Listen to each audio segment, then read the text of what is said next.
नमस्कार, स्वागत है आपका जीबीसी अपडेट के हिमाचल बुलेटिन में। आइए रुक करते हैं हिमाचल की आज की खास बड़ी खबरें। सबसे पहले सुर्खियां। हिमाचल हाई कोर्ट में राज्यसभा चुनाव को लेकर चुनौती देने वाली याचिका पर सुनवाई टली। पर्ची सिस्टम से जुड़ा है मामला।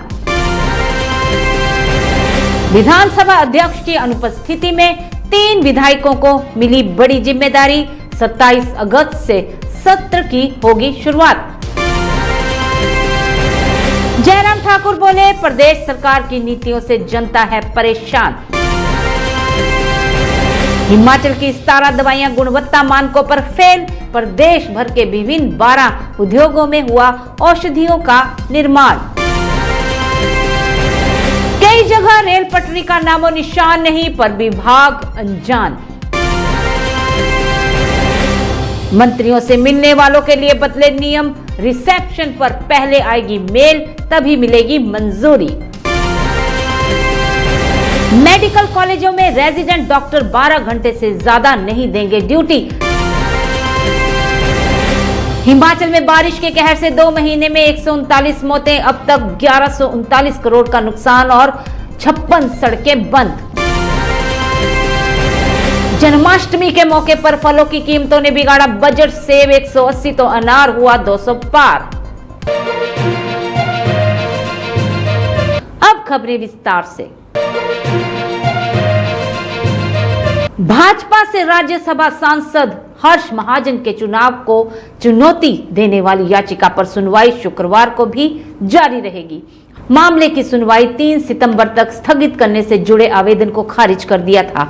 इसके बाद बुधवार को इस मामले में हर्ष महाजन द्वारा चुनाव याचिका को गुणवत्ताहीन ठहराते हुए खारिज करने की मांग वाले आवेदन पर बहस शुरू हुई थी। विधानसभा सचिव यशपाल शर्मा ने 3 विधायकों को अध्यक्ष के आसन पर बैठने के लिए अधिसूचित किया है।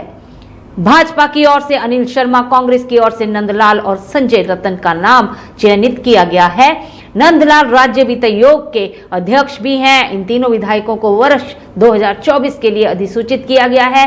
ऐसा उस स्थिति में होगा जब विधानसभा अध्यक्ष कुलदीप सिंह पठानिया सत्र के दौरान किसी कार्य के लिए आसन को छोड़कर अपने चैम्बर जाते हैं या फिर कुछ समय के लिए बाहर रहेंगे। नेता प्रतिपक्ष जयराम ठाकुर ने कहा कि झूठे वादे कर सत्ता में आई कांग्रेस सरकार की कुनीतियों से प्रदेश की जनता तंग आ चुकी है। समाज का कोई भी वर्ग कांग्रेस सरकार से खुश नहीं है। कर्मचारियों को वेतन, महंगाई भत्ता और एरियर और चिकित्सा भत्ता की अदायगी के लिए तरसाया जा रहा है। केंद्र से करोड़ों की मदद मिल रही है, लेकिन यह पैसा कहां जा रहा है कोई नहीं जानता। हर महीने करोड़ों का लोन लिया जा रहा है, लेकिन कहां खर्च किया जा रहा है वह दिखाई ही नहीं दे रहा। इससे पहले पूर्व मुख्यमंत्री एवं नेता प्रतिपक्ष जयराम ठाकुर ने सुंदरनगर में आयोजित भाजपा सदस्यता अभियान का शुभारंभ किया। इस अवसर पर नेता प्रतिपक्ष ने कहा कि भारतीय जनता पार्टी दुनिया का सबसे बड़ा राजनीतिक संगठन है, जिसकी विचारधारा से जुड़ना ही हमारा सौभाग्य है। केंद्रीय औषधि मानक नियंत्रण संगठन की जांच में हिमाचल के 12 दवा उद्योगों में निर्मित 17 दवाएं गुणवत्ता मानकों पर खरा नहीं उतर पाई हैं। ड्रग अलर्ट में जो दवाएं सब स्टैंडर्ड्स पाई गई हैं, उनमें फंगल संक्रमण, एसिडिटी, दौरे को रोकना, पोषण संबंधी पूरक, उच्च रक्तपात, मधुमेह, खांसी व रक्त स्राव को नियंत्रित करने की दवाएं और इंजेक्शन शामिल हैं। CDSCCO द्वारा जारी जुलाई माह के ड्रग अलर्ट में खुलासा हुआ है कि इन दवाओं का निर्माण बद्दी, टालीवाल, झाड़ माजरी, सोलन, पोंटा साहब, नालागढ़ व परमाणु स्थित दवा उद्योगों में हुआ है। उत्तर रेलवे की हरकत तो देखिए। जो रेल मार्ग 2 महीनों से पूर्ण बंद पड़ा हुआ है, वहां से सैर सपाटे की सलाह दे रहे हैं। पठानकोट जोगिंदर नगर रेल ट्रैक पर 2 साल से रेलगाड़ी ठीक ढंग से चल भी नहीं पाई है। लोकसभा चुनाव के दौरान जब मीडिया ने हाय तौबा मचाई तो रातों रात रेल लाइन दुरुस्त हुई। प्रदेश सचिवालय में प्रवेश के नियम बदल गए हैं। अब मंत्रियों, मुख्य संसदीय सचिवों के कार्यालयों से मिलने के लिए पहले मंजूरी लेनी होगी। रिसेप्शन से संबंधित मंत्री और सीपीएस व अन्य अधिकारियों की शाखा को फोन किया जाएगा। अगर किसी से मिलना आवश्यक होगा तो प्रवेश पत्र के लिए संबंधित कार्यालय से ईमेल भेजी जाएगी। इस औपचारिकता को पूरा करने के बाद ही सचिवालय में प्रवेश के लिए पास जारी किया जाएगा। कार्यालयों में भीड़ कम करने के लिए सुबह 10 से दोपहर 1 बजे तक के लिए यह नई व्यवस्था की गई है। दोपहर 2 बजे के बाद पहले की तरह ही पास बनेंगे। सचिवालय प्रशासन विभाग ने इस बाबत निर्देश दिए हैं। प्रदेश के मेडिकल कॉलेजों में रेजिडेंट डॉक्टर अब 12 घंटे से ज्यादा ड्यूटी नहीं देंगे। इसमें ऑन कॉल ड्यूटी भी शामिल है।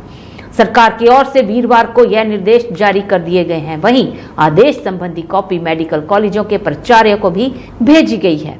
आदेश में स्पष्ट किया गया है कि नए रोस्टर के हिसाब से रेजिडेंट डॉक्टरों की ड्यूटी लगाई जाए। इसके अलावा इन आदेशों की अनुपालना रिपोर्ट 1 सप्ताह के भीतर सरकार को भेजी जाए। हिमाचल प्रदेश में भारी बारिश के कारण पिछले 2 महीनों में 139 लोगों ने जान गंवाई है। वहीं प्रदेश को इस सीजन में भूस्खलन और बाढ़ जैसी घटनाओं से 1195 करोड़ रुपए का नुकसान भी हुआ है। पिछले सीजन में भी लोगों को भारी बारिश और भूस्खलन की परेशानियों से जूझना पड़ा था। इस दौरान प्रदेश में जनजीवन बुरी तरह प्रभावित है। जन्माष्टमी आ रही है। जन्माष्टमी पर्व के नजदीक आते ही बाजार में फलों की खपत बढ़ गई है। लोग पहले से ही उत्सव को मनाने की तैयारी में जुट जाते हैं, जिसके चलते लोग व्रत के दौरान फलों का अधिक उपयोग करते हैं। बाजार में फलों की अधिक मांग बढ़ गई है, जिससे फलों के दामों में तेजी आई है। जन्माष्टमी पर्व में अधिकतर भक्त उपवास रखते हैं। उपवास रखने वाले लोगों की जेब पर फलों के दाम भारी पड़ने लगे हैं। हिमाचल बुलेटिन में आज के लिए बस इतना ही। जुड़े रहें हिमाचल की ताजा तरीन खबरों के लिए जीबीसी अपडेट के साथ। तब तक के लिए जय हिमाचल, जय भारत।